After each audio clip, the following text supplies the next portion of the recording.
The left is siding with illegals, attacking ICE, and fighting to let non-citizens vote. Republican Kelvin King is a graduate of the Air Force Academy, Air Force veteran, and conservative businessman. As Georgia's Secretary of State, Kelvin will put Americans first, root out corruption, clean up voter rolls, and restore confidence in our elections.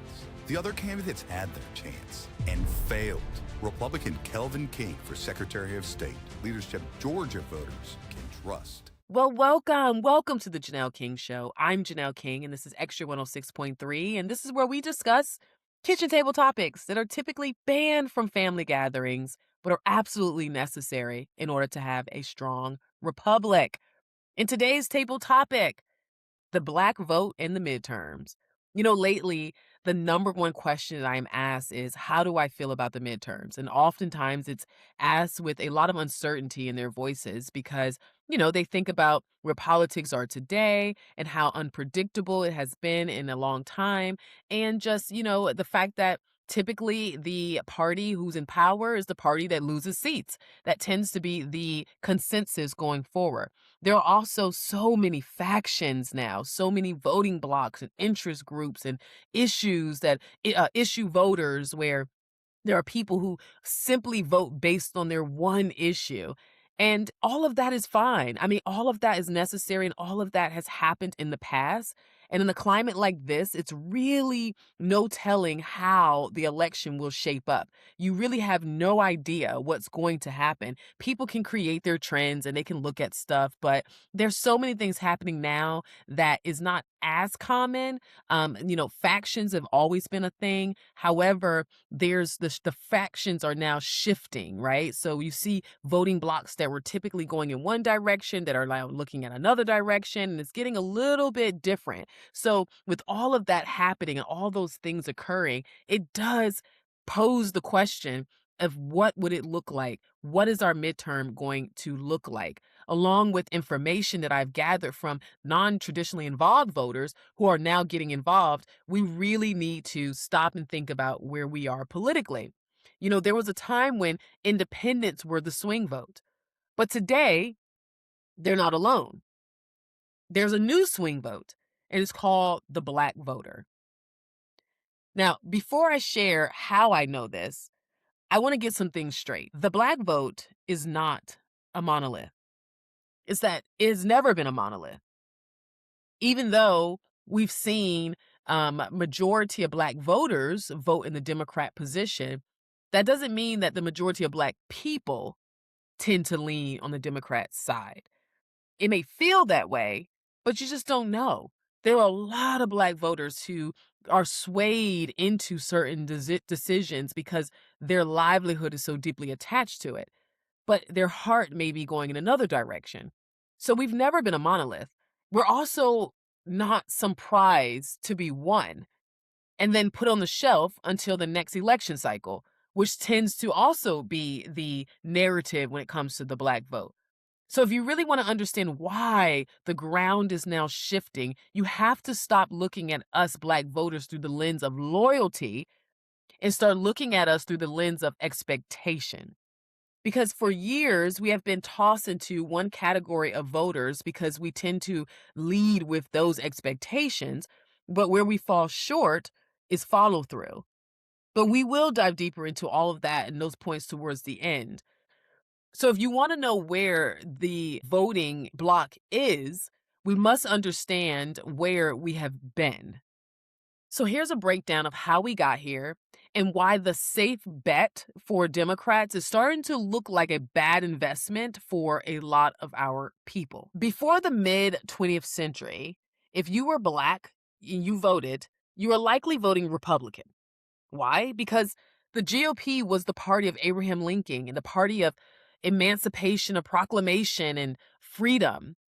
Black men were elected to Congress as Republicans, while the Southern Democratic Dixiecrats were the ones enforcing Jim Crow and poll taxes and the KKK's reign of terror.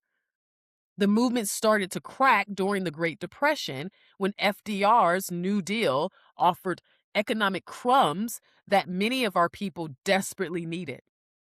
And by 1936, a majority of Black voters backed a Democrat for the first time, even then, it was about economics and not social alignment. So you'll often hear about this switch that happened in the 60s, right? Which never really happened, but that's a different topic for a different show. Oh, but anyway, there was a shift that started in the 1940s. So while people think that the switch happened where all these black voters started voting Democrat all of a sudden, as in the 60s. No, it was actually more closer to the 40s. But the 60s kind of changed the game because Lyndon B. Johnson signed the Civil Rights Act of 1964, which would not have passed, by the way, without Republicans, along with the Voting Rights Act of 1965. That's when you saw this huge influx of black voters shift to the Democrat Party, but not all. I'm friends with a woman today whose family decided not to flip during that time. And they didn't because they saw the future dangers of supporting a party of handouts, supporting a party of dependency, and the effect that it would have on the future of Black families. But the 1964 Republican nominee, Barry Goldwater, he opposed the Civil Rights Act on states' rights grounds. So when people talk about him, they say that, he opposed the Civil Rights Act, he was racist, he was all these things. But really what it was is that he wanted to make sure that the act was passed through the states and not as a federal thing because of the fact that we, as Republicans, we believe in states' rights. We believe that every state should decide what works best for their families. And so, whether you agree or disagree on that, that is a Republican principle. And it doesn't necessarily mean he's racist because he believes in Republican principles and he holds to them as a Republican. But that was certainly the nail in the coffin for him because Black support for Republicans plummeted from around 30% to 40% under Eisenhower to practically zero. So for decades, the Democrat Party enjoyed 85% to 95% of the Black vote. They became the home, so to speak, for Black Americans. But home started to feel a lot like a waiting room where the promises that was never quite fulfilled got left. So we fast forward to today, and the conversation isn't about 1965 anymore. It's about rent. It's about grocery bills. It's about the feeling that liberal policies have hollowed out our inner cities while calling it progress. We're now seeing a historical shift significantly among young Black men. In 2024, Donald Trump and the GOP saw some of the highest levels of Black support for a Republican in generations. And here's why I believe that this whole vote Democrat or nothing, like all of these stupid slogans, all these things that people were saying, while that's now that spell that's now breaking off of people. Here's why. Because there are several reasons why this is happening. Number one, young Black entrepreneurs and workers are tired of being told that they need a handout. They want low taxes. They want less regulation. They want a strong economy. They're looking at their bank accounts and not 60-year-old history books. And they're starting to ask questions like, why are we advocating for illegal aliens and ignoring Black voters? That's a big deal. Matter of fact, that's a big discussion that's happening right now. There's a debate because you have the Congresswoman Pramila is it Jayapal? I think it's Jayapal, and then Ilhan Omar. Both of them are advocating for reparations for illegals. Now, mind you, I am not a fan of reparations at all because I personally believe that we've already gotten our reparations through policies that have created extensive amount of freedom that we now have as minorities. However, I do understand the frustration with Black Democrats who've been advocating for reparations, and then now all of a sudden they want to give reparations to illegals.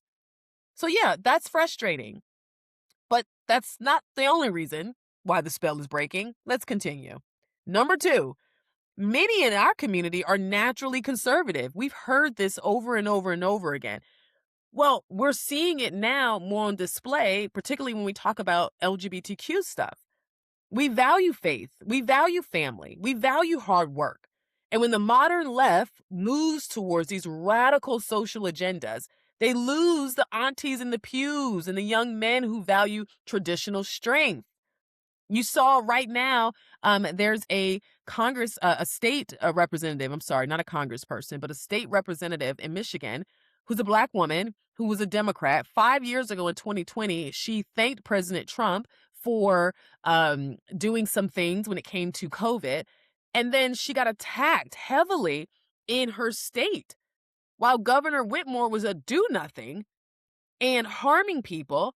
And she brought out something very interesting. She was like, a lot of people in our state didn't have water while Whitmore was forcing everyone to stay home. She said there were people that were walking to convenience stores to grab food day to day because they were under this strict stay-at-home policy when these people were suffering in their homes.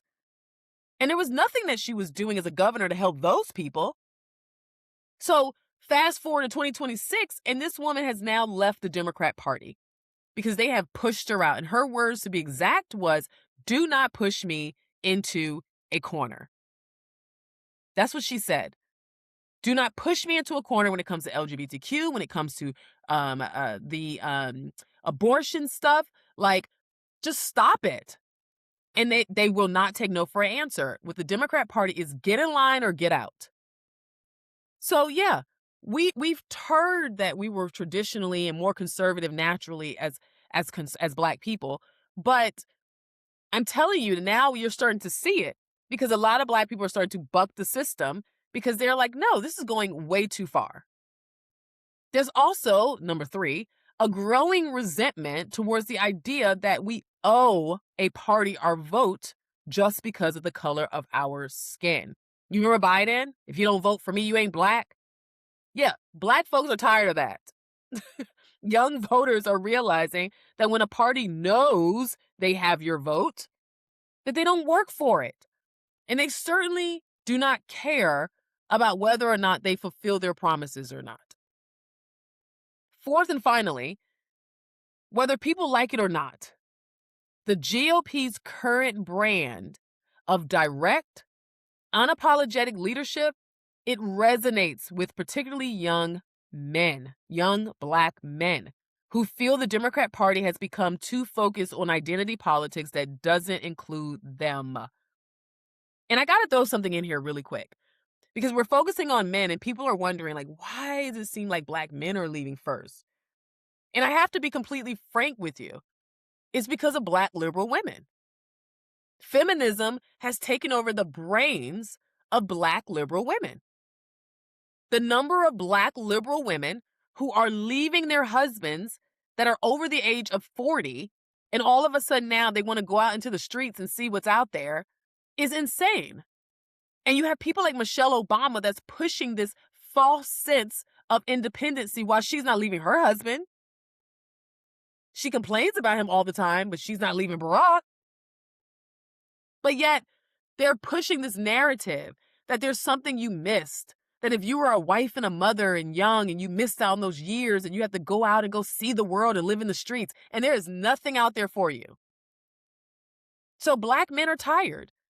They're tired of the repeated lack of submission that they get from Black women. There's always a constant debate. There's no accountability. I digress, but that is definitely an area that I'm seeing it, and it's not good. That is the unspoken truth that most people don't want to talk about.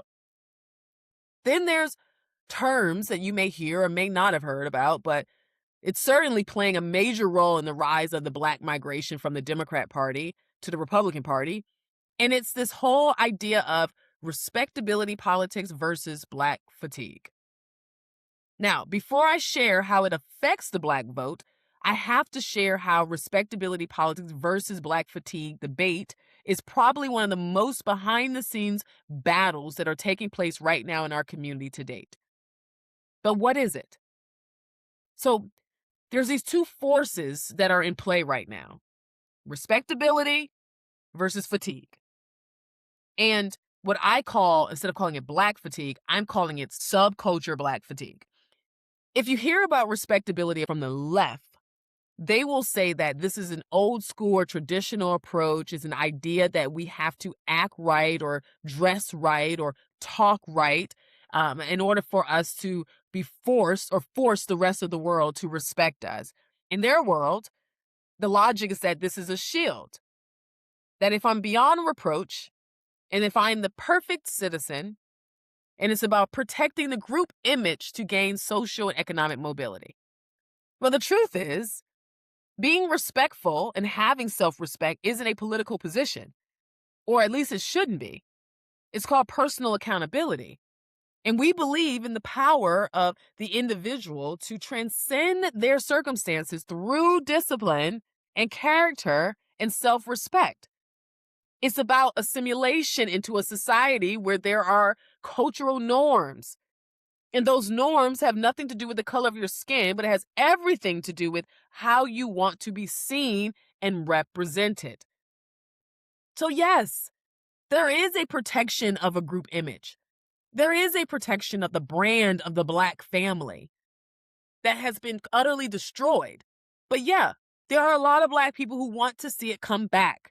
We're tired of being represented by the subculture.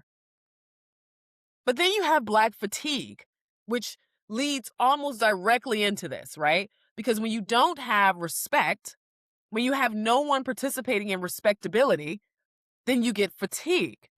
And many say that this term was hijacked and that the original meaning was rooted in the idea of being tired of carrying the weight. It's those who feel like they don't want to audition to fit into society.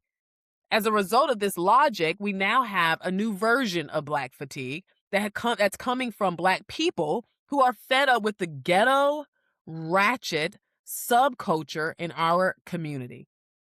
You see, when you reject self-respect or cultural norms of engagement, and you replace it with this notion that we can somehow behave however we choose, and it should be acceptable because it's our culture, when it's really not. The problem is that multiculturalism has caused more of a divide than a bridge. And this subculture of Black people who think strippers and harmful music and wearing lingerie in grocery stores and pajamas in the airport is running rampant. And now you have Black fatigue, meaning I have secondhand embarrassment.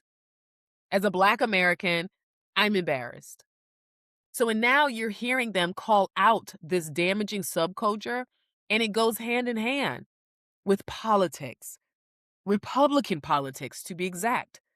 Many see that those who embrace respectful behavior have strong families, are closely aligned with real Black culture, and are also typically Republican. So now that you have this complete insider view of this topic, after the break, we're going to discuss what we have to overcome to fully realize this reality, that Black voters are waking up. And what if I told you that Rosa Parks was not the person who started the bus movement, but was selected to be the face of it? And what if I told you that there was this gross and almost eerie connection to the Montgomery bus boycott and this recent Target debacle that Jamal Bryant has stirred himself up in? All of that and more after the break. We're just getting started. You're listening to the Janelle King Show right here on Extra 106.3. Don't leave the table. The left is siding with illegals, attacking ICE, and fighting to let non-citizens vote. Republican Kelvin King is a graduate of the Air Force Academy, Air Force veteran, and conservative businessman. As Georgia's Secretary of State, Kelvin will put Americans first, root out corruption, clean up voter rolls, and restore confidence in our elections. The other candidates had their chance and failed. Republican Kelvin King for Secretary of State, leadership Georgia voters can trust. Thank you so much for joining the show. Please remember to like, share, comment, and subscribe. And don't forget to hit that notification bell so you'll be notified every time I upload new content. Now back to the discussion. Welcome back to the Janelle King Show. I'm Janelle King, and this is Extra 106.3, and this is where we discuss kitchen table topics that are typically banned from family gatherings, but are absolutely necessary in order to have a strong republic. And today's table topic is the Black vote and the midterms. Everyone's asking, how do I feel about the midterms? And they're asking with this fear in their voice because politics is unpredictable. And the experts are missing the biggest shift in history. Forget independence. There's a new swing vote in town. It's called the Black vote. And historically, we were the party of Lincoln. We were Republicans when the Dixiecrats were enforcing Jim Crow. And then in comes FDR's New Deal, and we started seeing the shift from the Republican Party to the Democrat side. And then we had the shift that took place in the 60s after the passing of the Civil Rights Act that happened, promising to make the Democrat Party the home for Black voters. But that home that the Democrats promised is now turning into a waiting room where promises never get fulfilled. So today, the conversation isn't about 1965. It's about the struggles of today, the rent, the groceries, and why we're prioritizing illegal immigrants over our communities. We're seeing that young Black men are just done with this loyalty and they're now looking for results. They're tired of just being the loyal voter with no results. But there's also a deeper battle that's happening amongst the Black community, and it's the fight between respectability politics versus Black fatigue. The left calls acting right a performance. I call it personal accountability. It's about discipline and self-respect, standards that have nothing to do with the color of your skin and everything to do with character. And then there's Black fatigue. It's not just about being tired of the struggle as they try to make it seem. It's about being tired of the ratchet subculture and being sold as Black culture. Our people are tired of the secondhand embarrassment, and they're realizing that the path to a strong family, to a stable community, looks a lot like Republican politics. So now that you've gotten that view, there's some things that have caused this shift.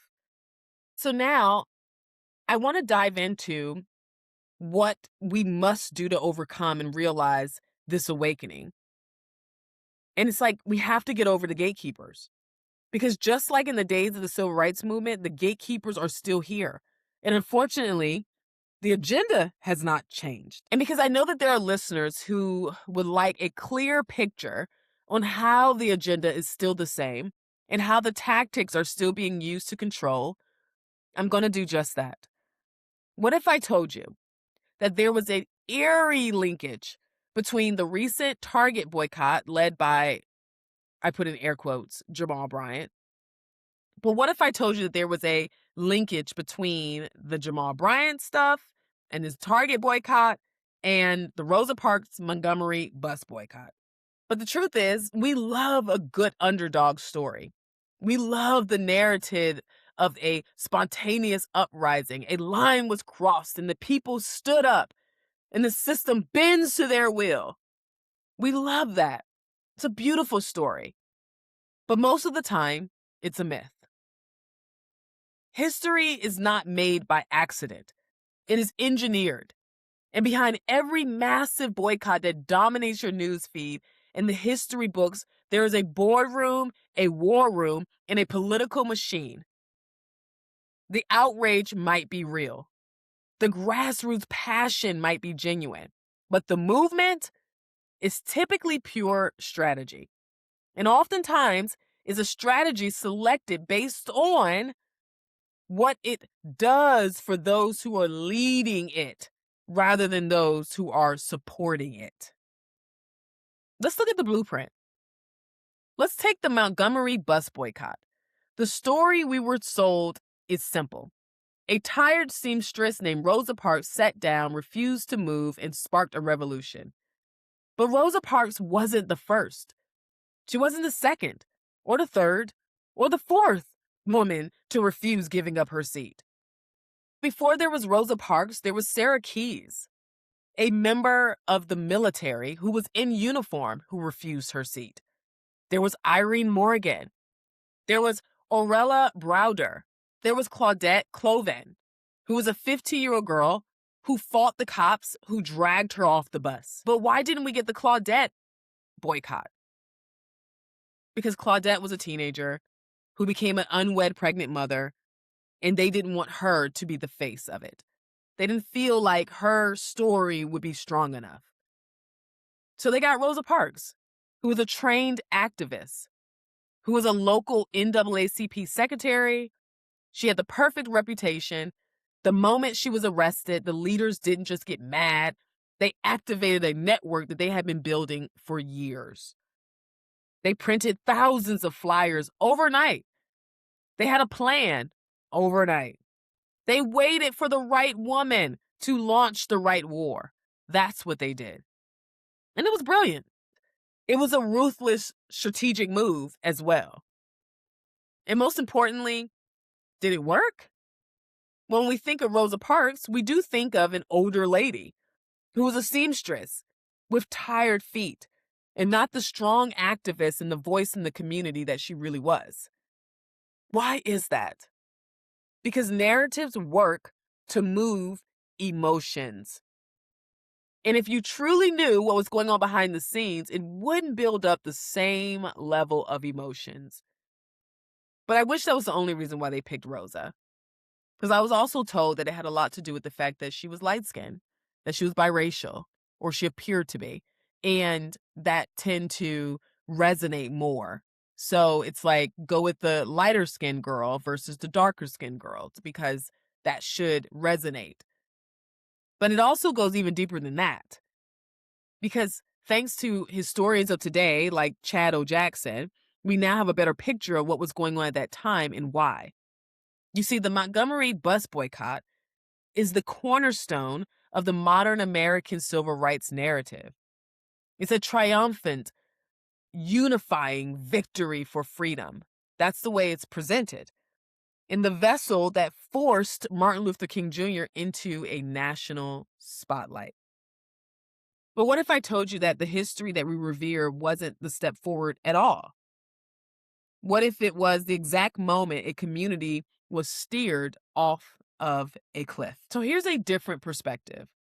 That voices like Chad O. Jackson, who happens to be a professional plumber, filmmaker, and a nonpartisan commentator, he looked back at Montgomery, and you don't see it as the victory as they presented it. They see it as a calculated political maneuver, one that sacrificed true independence for a deeply subversive agenda. The boycott didn't just integrate buses or try to integrate buses because it really didn't even do that. What it really did, and I will say this is the sole thing that it did, and you'll see why in a little bit, is that it catapulted Martin Luther King Jr. and his inner circle into national prominence, much like what we see today with these movements and these protests. However, they weren't just fighting for a seat at the front of the bus. They were advancing a social gospel, an ideology that contradicted traditional and foundational Christian values. By framing the struggle through a lens that was heavily influenced by Marxist ideology, the movement wasn't just about civil rights. It was a strategic campaign designed to massively expand the power of the federal government, placing the ultimate authority in the hands of the state. It caused a shift away from self-reliance. Decades before the bus boycott stopped running in Montgomery, leaders like Booker T. Washington provided a different blueprint. Washington's philosophy was simple. It didn't require being hosed or fighting dogs and police officers. His blueprint was bulletproof. It was to master a trade, build economic independence, and cultivate uncompromising moral character. Those were the three things that Booker T. Washington stood on and believed that that was the focus of the Black community. That should have been the focus of the Black community. But the 1950s and the 1960s marked a tragic, fatal pivot. Instead of continuing to build thriving, parallel economies and self-sufficient communities, the civil rights movement changed the goal. The focus shifted to begging for inclusion in white-owned systems. The Black community traded the armor of self-reliance for the chains of government dependency. And if you look at the landscape today, the modern concepts of wokeness and the hyperfixation on systemic racism and movements like Black Lives Matter, where did it all start? By revering events like the Rosa Parks boycott as the ultimate template for action. We promote this perpetual victim mentality, and it traps an entire demographic in a false, exhausting narrative that they're inherently and permanently oppressed by an American system. That's what it did. It removed us from self-reliance to dependency. And if you fast forward to today, the technology has changed, but the playbook is exactly the same. Only now, the machines that are hijacking the movements aren't always fighting for your civil rights. Sometimes they're just mining your political capital. Take the recent Target boycott. Now, how did it start? It started out as a grassroots boycott. Everyday people, local activists, parents, mostly Black women who saw merchandise fundamentally, they saw that merchandise fundamentally disagreed with what they believed.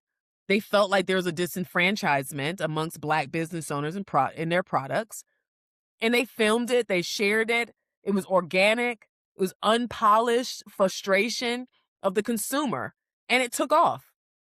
And that is really the catalyst of this Target boycott, where you saw a lot of Black people not shopping at Target. But particularly Black women were those who led the movement to stop shopping at Target in protest. And sales did begin to drop. And there were a number of businesses who suffered, mostly Black businesses, because think about it, right? If you're selling, let's just say, hair care products for ethnic hair, and now your customer base is protesting, every month that business owner has to justify why their products are still on the shelf is another month that they are getting closer and closer to not being on that shelf. But watch what happened next.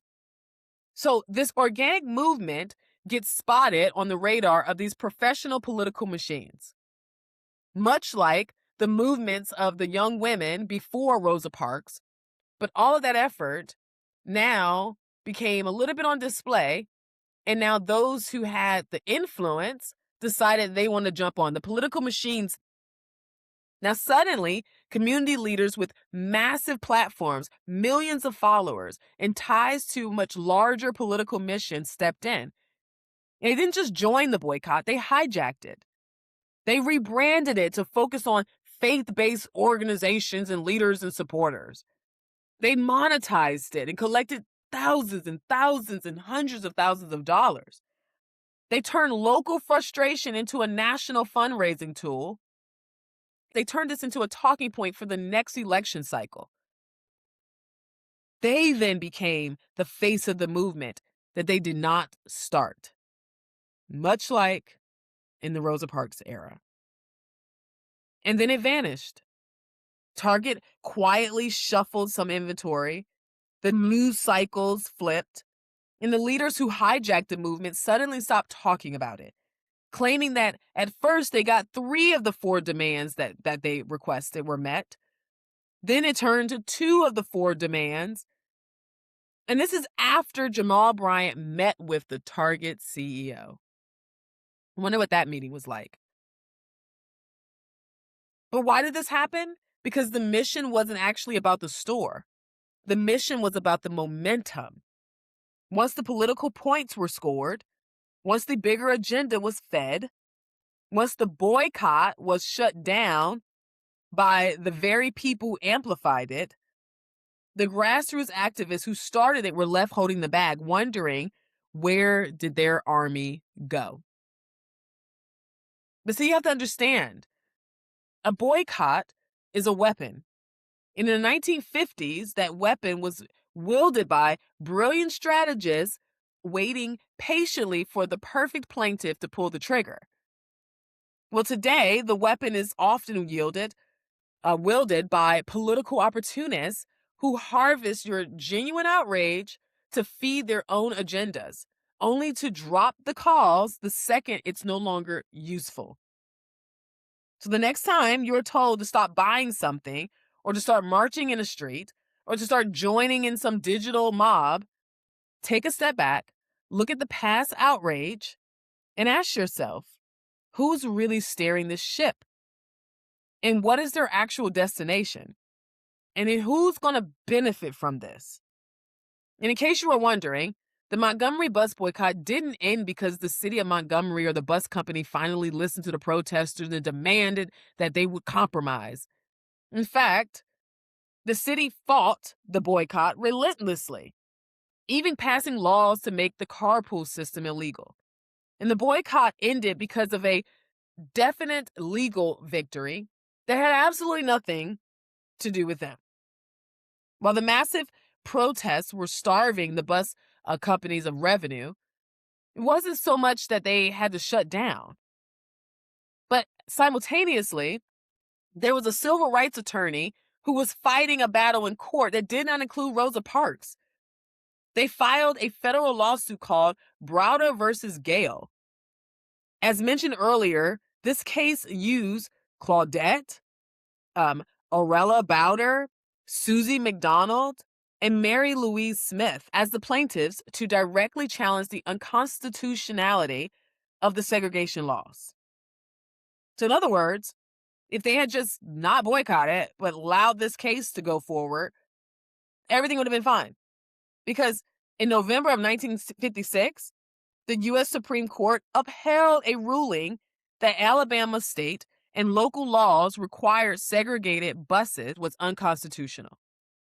And the boycott officially ended the day after the Supreme Court's mandate arrived in Montgomery, legally forcing the city to integrate its transit system.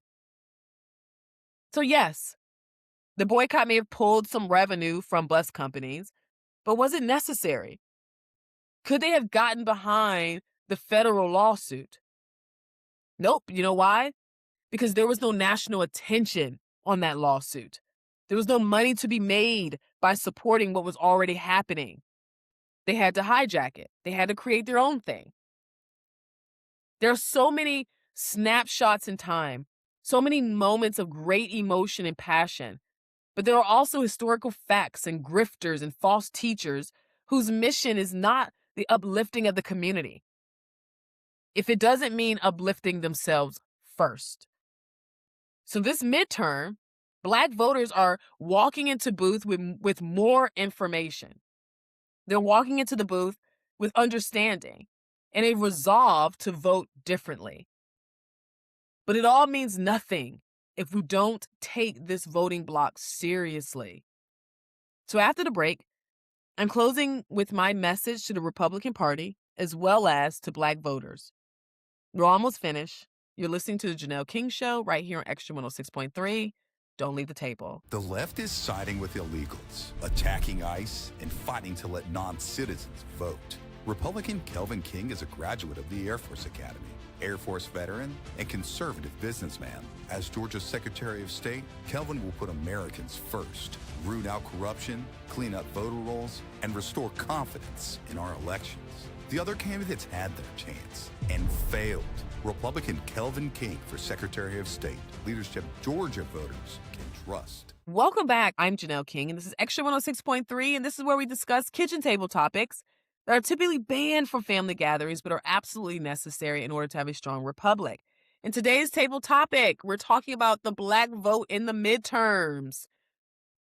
If you're just joining us for the first time, don't worry. You can catch the encore episode Sunday at 9 a.m. right here on Extra 106.3, or you can join us on YouTube or podcast, wherever you get your podcasts. You know, we've been breaking down the number one question that's on a lot of voters' minds, which is what is going to happen in these midterms? The answer lies with the new swing vote. I do believe that the Black vote is going to change the outcome of the midterms. And in the past portion of the show, we dismantled the myth that the Black vote is a monolith. We walked through the history of how the Black vote has shifted from the Republican Party which was the party of Lincoln, to the Democrat Party, and why the 60-year Democrat or nothing spell is finally breaking. Today, young Black men and women are looking at their bank accounts, they're demanding safe communities, and they're rejecting the identity politics that takes their loyalty for granted. We also shined the light on the quiet culture war that's happening behind the scenes between respectability politics versus Black fatigue. We talked about the return of personal accountability and the growing exhaustion within the subculture that glorifies the lowest common denominator of our community. But most importantly, we pulled back the curtain on the business of outrage. from the calculated strategic optics of the Rosa Parks Montgomery bus boycott to the modern day hijacking of the Target protests by opportunists like Jamal Bryant. And we looked at the hard truth that history is engineered, that boycotts are weapons, and that too often our genuine grassroots frustration is harvested by gatekeepers to feed a bigger political agenda, only to be abandoned when it's no longer useful to them. So, what does this all mean as we head into the ballot box this November? It means that the days of blind loyalty are over and that Black voters are walking into the voting booth with more information, more understanding, and a fierce resolve to demand actual results. So I want to leave you with my thoughts. We spent a lot of the hour talking about the awakening, and we've talked about the shift, the history, the reality that the Black vote is no longer a guaranteed lock-in vote for the left. But recognizing the shift isn't enough. Both sides of this equation have work to do. So I have two messages, one to the Republican Party and one to the Black voters making this transition. So let's start with the GOP. If you truly want to secure this new swing vote, you have to fundamentally change how you view and pursue the Black community. First, you have to lose the stereotype. You have to stop looking at Black America through the lens of the ratchet subculture the media loves to highlight. We are not what is portrayed on the television screen in many cases. Many of those voters will always vote blue because there's no desire to leave. No matter the zip code, no matter the income level, or the vast majority of our community that's fed up, there's a lot of voters that are feeding into that subculture who will vote Democrat. But there's a vast majority of our community who is made up of self-reliant, hardworking mothers and fathers and citizens who simply want to live a good life, raise strong families, and leave a legacy. And when you speak to us, speak to that reality. Secondly, compete for the vote. Stop treating the Black vote like it's unattainable. Stop treating it as if it's a box to check 6 weeks before the general election. You must go after the Black vote with the exact same tenacity, the same funding, the same strategic dedication that you use to court the pro-life voters or the evangelical base.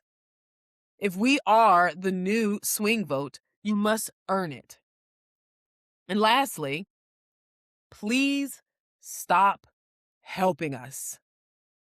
To quote the great Jason Riley, that was the name of his book, by the way, we are entirely capable of standing on our own 2 feet. Stop helping us by creating new avenues of dependency just to prove that you care. We don't need a conservative version of a handout. Instead, assist us by simply not placing barriers in our way. Cut the red tape, lower taxes, kill the overregulation, and handle us exactly the way you would handle everyone else. Now to my Black voters. If you're waking up and if you're walking away from the party of dependency, you need to understand what you're walking into. You are not leaving a system that told you, no. You are leaving a system that told you that you were the victim and you needed saving, that prioritized you, that created space for you in those terms. Now you're stepping into an arena that demands self-reliance. You must develop a new level of confidence and self-assurance to get in the game. The training wheels are off. No one is going to lower the standard for you. And honestly, you shouldn't want them to. You are to build to compete. And quite frankly, you are built to win on merit. Let's be real. Yes, there will be times when you fail, when you lose, when you face a setback, and that lingering thought will creep in. You know, the one that says, I wonder if race played a role in me not getting that job. I wonder if race is why they treat me differently. I wonder if race is why I have to constantly prove that I'm Republican. Yeah, all of that may happen, but it is what you do with that thought that matters. Do not let it become a self-fulfilling prophecy. Do not use it as an excuse to quit. Instead, you ignore it. You square your shoulders and you keep pushing despite the challenge. True freedom isn't just about who you vote for. It's about taking full ownership of your life, your family, and your future. Because the political ground is shifting. Make sure you're standing on a solid rock when it settles. Until next time, stay unafraid, stay unapologetic, and never stop seeking the truth.